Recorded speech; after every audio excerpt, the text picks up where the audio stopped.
I gave up control of my diet to these 3 wheels. They will decide everything that I eat, and one bad spin could force me to eat thousands of calories of just broccoli. It's breakfast, meal number 1, the most important meal of the day, or whatever people say. Personally, I don't agree with that, but let's roll our very first meal. 0 sugar. Okay. You know what? 0 sugar is a fantastic way to start your breakfast. You're not spiking your insulin. I'm quite happy. Now, what you'll come to notice is that each spinner has some settings that are locked. Now, why are these locked? This is made purposefully, so the further that we get into the video, the more bad choices that we have. You see, breakfast, I want to be a little bit easier, maybe a little bit lighter. You know, we have to go to the gym after this. I don't want to eat a bunch of food. I don't want to be super cramped up. And frankly, it makes for better content if the video gets harder over time. Rule number 2, once again, there are certain options that are locked, so you know, maybe the breakfast won't be too bad. Ooh, okay, homemade 0 sugar meal. We are off to a fantastic start. I really hope this video doesn't degrade any further. And we are spinning how much we are going to eat. Let's see. You know, we were off to a good start, but I have to eat 30%. That's like 1,000 calories of breakfast. I'll tell you one thing. 30% of my total daily calories is about 900 calories. I usually skip breakfast. Why do I skip breakfast? I like to go to the gym on an empty stomach. I feel good. It feels nice to work out, but I don't know when the last time I ate 900 calories was for breakfast. This is going to be difficult. The gym is going to be difficult. The whole day is going to be difficult. Let's get on to meal number 1. But just before eating, it's always great to start off with a morning routine that sets your day up for the goals that you actually want to achieve. And for that reason, I always get in some small exercise. I weigh myself, I take a progress picture, hop in a cold shower, moisturize, get some creatine, journal, meditate, and then take my blood pressure. Do I really do this every single day? Unfortunately, yes. Now, to make this meal, I'm going to be honest. I'm a little bit embarrassed because I had no idea what actually had 0 grams of sugar. Because in a sense, I guess everything that has carbs kind of has sugar. So what did we actually decide on? 40 grams of butter and 400 grams of eggs. The breakfast of champions, of course. I measured everything out, melted the butter, and got to cracking the eggs. Since I can't really add any spices because most spices have carbs in them, I just added some salt and then hoped for the best. We ate this meal alongside Doggy over here, and I guess now that we're done, we have to get ready for the gym. And look, I am not excited because I know that I'm going to be disgustingly full, but we have to get on with it. Here are the macros on screen. Here are the calories. Let's go to the gym. I got in, did a warm-up, almost fell during the warm-up, and then actually did a proper warm-up. How many times can I say warm-up? Now, just a little tip. Do some light cardio before the gym, for the love of God. It takes 5 minutes, and just increasing your body temperature before exercise significantly reduces the risk of injury. No, you don't have to stretch. You don't have to use weird ropes. Just 5 minutes of light cardio and the exercise that you're going to do. So today was pull day, which means back and biceps. So I warmed up on lat pull downs, did a few proper sets, and then went to good old bicep curls. Another fun tip, track your workouts. You'll actually start seeing progress. Now, I was working on my biceps, and next thing you know, I find myself in the women's booty zone. How convenient. Anyways, take a look at my hands, take a look at me doing the final bicep exercise, and take a look at me stretching. Now, I'll be very blunt. I did not feel my best here. I was extremely full, and overall, I was feeling very, very fat. Now, to counteract this fatness, I was supposed to go and do cardio. But guess who skipped cardio? That's right. I skipped cardio. Why? Because my stomach would have exploded. You know what? Look, I'll do it tomorrow. Whatever. So we just came back from the gym, and the most important thing that you have to do after every single workout is, of course, eat. So let's go. Meal number 2. Meal number 2, what are we going to eat? We are currently spinning. What do we have? We have a wild card. Okay. Now, this is our first time rolling a wild card. So what does wild card mean? Frankly, it means someone else is gonna pick the worst food that I can eat. So cameraman is gonna have fun. Where are we going to eat? Let's check. Once again, we got a wild card. That means not only is the cameraman gonna pick what I'm gonna eat, but where I'm gonna eat it, and let's see how much of my calories it's going to take up. I don't know if you can see that. 30%. 30%? Is that 30? Okay, you know what? For a second spin, it's not that bad. The cameraman has to choose where I'm gonna eat. 30%, how much is 30%? 1,000 calories. You know what? Let's get to it. So here is the cameraman's adventure. The cameraman said we will go to a random place which I am not yet aware of. And personally, I'm hoping for something good. Something high in protein, repair the muscles after the workout a little bit. But no. You see, I forgot to tell you something very, very crucial. The cameraman is actually a girl. And her choice of food after the gym for me was bubble tea. I should have guessed. Now for some, this might seem like a sunshine and rainbows looking meal, but for me, this is an absolute no-go. Because remember the workout that I just did? Well, with this type of nutrition, I might as well have skipped the gym today because we are not growing any muscle. So we got 2 large drinks, roughly 750 milliliters each with maxed out stats. And so this comes out to roughly 900 calories or 30% of my daily intake, and I'll put the macros up on screen. The first bubble tea, I'm not going to lie, did not taste too well. The caffeine was blatantly noticeable, and frankly, it was too strong. I swear to God, this thing probably has like 300 milligrams. Now the second one,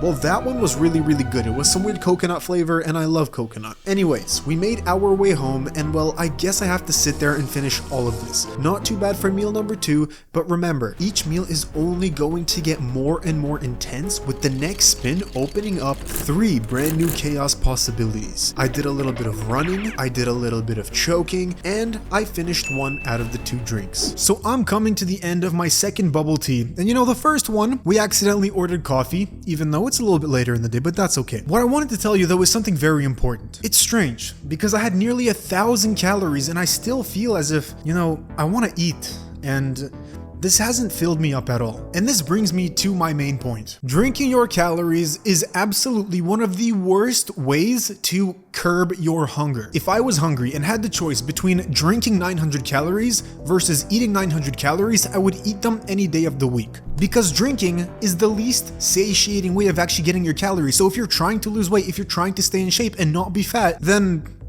don't be drinking these. And look, once in a while it's okay, but we still have 2 meals to go. So let's get on to meal number 3. We have gotten 1 more option on every single wheel. So what are we going to eat? Let's spin. I've got some spinning going on, spinning. It landed on carnivore. You know, carnivore is not that bad. Carnivore, you know, I can make do. Now let's spin where we're gonna have to eat carnivore. Okay. We got gas station, carnivore diet at the gas station, you know. Never buy no weed from the gas station, bro. You know, they got beef jerky. That's okay. And how much of our calories is it going to take? Spinning. Let's see. Double spin? Now, what is double spin? This is the first time we're encountering this. Essentially, all we have to do is spin twice and add up the numbers together. So I'm spinning twice, and what do we get? 30%. Okay. 30% plus 5%, 35% of my total daily calories from the gas station, carnivore diet. Let's get going. Okay, so it's been a couple of, it's been like an hour or so after I drank the boba, and I'm feeling kind of nauseous. You heard me right. I was nauseous, so I pulled over and tried to get it out. Now, thankfully, nothing came out, and at the end of the day, I think I was just thirsty or the caffeine had some type of strange interaction. Look, I don't know. But we arrived at the holy grail of gas stations, Circle K, which frankly is less of a gas station and more of a grocery store in my opinion. Now, there were so many other choices of food that I could pick over my little stupid carnivore meal that now I have to eat. But we did find some carnivore foods, and I went with some simple beef sticks as well as beef jerky. We found a place to sit and I started eating right away. Of course, I was getting tempted by the so-called cameraman over here. The macros will be on screen, and here is me yapping about the meal. Taste-wise, this tastes pretty good. Calories-wise, it's also pretty good. I mean, I got to eat 2 packs of these, so I'm still gonna finish this one. 2 packs of beef jerky, and you know, it's pretty good. I feel kind of full. It's actual food. The thing that I like about carnivore is, well, first of all, it's high in protein. Second of all, it's satiating. You can't really eat a bunch of junk food when it's carnivore. I mean, give me one carnivore junk food. This is the closest thing that I could find, especially in a gas station. And you know, another thing that's fantastic about carnivore, you could find it anywhere. I mean, almost everywhere you go, you can eat carnivore. If I can find it in a gas station, you could definitely pick it up at the store and follow this diet quite well. But it's getting late, so I'm going to get on with the rest of my day, and then we are going to move on to meal number 4. See, this is the one that I feel like would give you cancer. It's like, this is the stuff you read about. Cheese flavored beef? How do you get cheese flavored beef? Now, sucking meat sausages for an entire meal made me really thirsty, so I hydrated. I flossed the hell out of my teeth, got tempted by a totally nice plate of carnivore junk food, and then I twerked on my computer. It is finally getting late enough in the day where we can eat our final meal. Meal number 4. What are we gonna eat? Let's spin. We are spinning. Maybe something new. Vegan? Okay, you know, vegan is Where are we gonna eat vegan? Let's see. Spinning. Grocery store. Okay, vegan food at a grocery store. Kind of crazy. And how many calories will the vegan food take up? Let's see. We are spinning. All the bad choices are available. 40%. 40% of my daily diet. That's like 1,500 calories. There is no way I could cram this much vegan food into my stomach. Spoiler alert, it turns out I actually can. So here is the trip to the grocery store.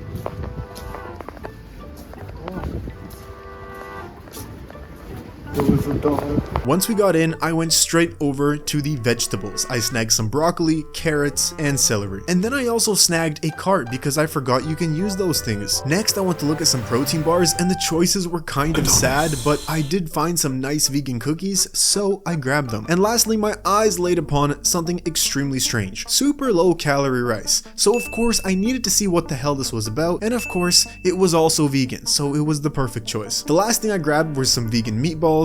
The cameraman of course indulged in some ice cream just to rub it in my face. We checked out and then skedaddled home. So it's now finally the last meal of the day, and before jumping to a montage of me preparing everything, because there's quite a lot of things to prepare, I wanted to talk about actually how scared I am of eating this thing. Like, eating all of these vegan foods. Like, look, I understand we have vegetables, we have some type of vegan protein bars, but how do you make vegan rice? That's only 7 calories per 100 grams. But then we also have broccoli meatballs, which, you know, eating broccoli meatballs just kind of seems a little bit scary to me, but we will prepare it, so let's see how that goes. The first thing we prepared was the so-called rice, and I just want you to take a look at this. Tell me this looks edible, because to me, it does not. Anyways, I poured it out, took a taste, rinsed it, and then went to boil it. I waited a few minutes, and then put the so-called rice into the plate. Next up, broccoli meatballs. Oh boy, I took it out of the packaging and put it all into a plate so that I could microwave it. Some fell onto the counter, so I vacuumed it up,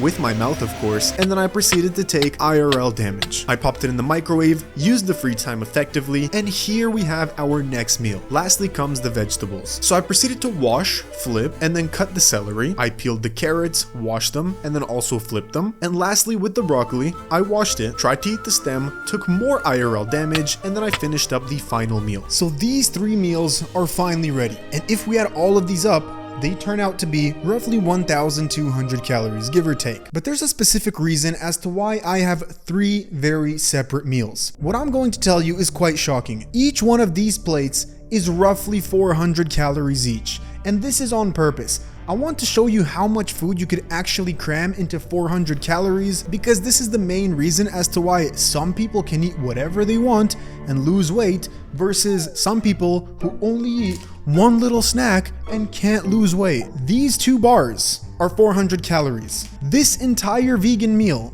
is only 400 calories. And imagine snacking on this. This here too is 400 calories. But anyways, that wasn't the point of this. The point of this is that now I have to eat it and my life is going to suck. So let's get to eating. I mean, this stuff might literally take me hours to eat. And I was right. This took me like 2 hours from start to finish. Okay, check up the final broccoli. Frankly, all these other vegetables are not too bad. Carrots is by far my favorite. I used to be addicted to carrots. Celery's okay. This one's very, very bitter, but you know, celery's fine. I can handle it. But man, broccoli just tastes like, it tastes horrible. You see, fun fact, broccoli actually doesn't exist without humans. It's just a made up food. So by that definition, that means that there is a CEO of broccoli. I want to speak to him. Now, as you'll come to find, I was having quite the difficult time with this vegan meal, but I assure you, this is only the beginning. I have celery between my teeth, and we're only down to carrots. As I said, carrots, I like carrots. Carrot. What color is a carrot? Carrot? I think it's a I think it's a carrot. So the one thing I'm gonna have to come to terms with is the fact that I'm probably gonna spend a lot of time on the toilet. And not even like diarrhea or like poop, but when you eat a lot of fiber, your stomach just stops. And especially this, I'm pretty sure this entire meal has roughly 90 grams of fiber. And I'm not used to eating fiber. I'm used to eating beef and eggs, and that has zero fiber, you know, passes right through my body. So God forbid my stomach sees one vegetable, I am going to probably die. Last piece of the carrot. Here we go. Let's go. Cheers. We can finally move on to bigger and better things, smaller and better things. It's not the size of the food that matters, it's the way that you prepare it, or whatever the saying is. I'm gonna go reheat this because it doesn't look that good. A couple bites in, the first thing I can say is honestly it doesn't taste that bad. Look, for a really low calorie meal, it tastes pretty damn good. The meatballs kind of taste like potatoes. Now the rice isn't that good, but if you have, you know, a swig of meatballs, 1 spoon of rice, it's quite manageable. Sure, it was manageable, but by no means was it any good. Satiety only now has found me. I am graciously full. And honestly, most of the day I didn't feel full at all. I had breakfast, you know, I had my boba, I had a carnivore meal. It wasn't crazy. A normal amount of calories. Everything was kind of fine, just the food was kind of odd. But the vegetables already made me kind of full. This meal made me really goddamn full. And look, I'm not even done. So if I eat this fast enough, I might be able to cram these down. But yeah, I gotta stop talking once again, keep on eating. Last bite of the food before we move on to the bars. What can I say? I started farting and I'm really full. I feel like this is actually much more satiating than the vegetables I had. I don't know why, but this sits in my stomach more. It's still kind of crazy how this one cookie is 200 calories. That's half the meal that we just ate. I don't know how this is so many calories. What is it? Let's eat it. It says on the back of the packaging, high in dietary fiber. Now, I don't know about you, but when I've already crammed down like 70, 80 grams of fiber, I don't want food that's so-called high in fiber. I don't think that's gonna help me. That's gonna literally destroy my stomach. But look, we're gonna eat this cookie that doesn't look like too much of a cookie. It smells like peanut butter. This is my prize, I guess. So let's chomp it down. Okay, you know, after all the food that I've ate today, I thought that this would actually taste good, but this tastes awful. I'm not even over-exaggerating this for the video. I mean, it tastes like a piece of cardboard. It tastes like a peanut butter vegan cookie. Cookie number 2, unboxing. Well, it smells like coconut. Let's give this thing a taste test. This one, much better. It tastes like a Bounty chocolate bar. But are these 2 cookies worth 400 calories? Hell no. Last piece of the cookie, last piece of food for the day. And I'll report back to you tomorrow on how I feel. After the meals, I was extremely bloated, as you can see, but you know what? My sleep was not too bad. So how was the challenge? The next day, I actually felt okay. I'll put up all the macros and the calories on screen, and the only negative thing I could say was that my stomach hurt just a little bit. The only drawback was I was just a little bit hungry the next day because I stretched myself out in a sense. But besides that, I was fine. So consider subscribing to the channel so that I could get out of crippling debt.